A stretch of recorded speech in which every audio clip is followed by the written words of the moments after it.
My wife, US citizen, applied for me, and okay, I'm working on cash. Does this bother interview or green card? Generally speaking, if you married a US citizen and you were working without authorization, it's something that's not an issue, it's waived. Trump administration recently said, it's discretionary, but overall the statute said that's not a big deal.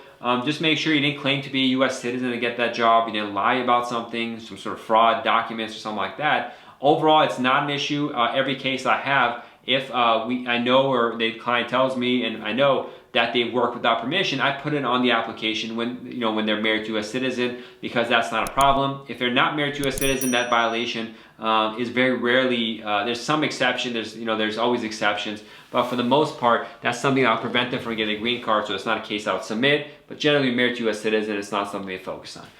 I hope you enjoyed this educational video. We have a second channel with much more information as well at JQK Immigration Clips. Please check that out. Also, you'll find our social media site has a lot more videos, images, and information about the US immigration process. Please check those out on the various social media websites.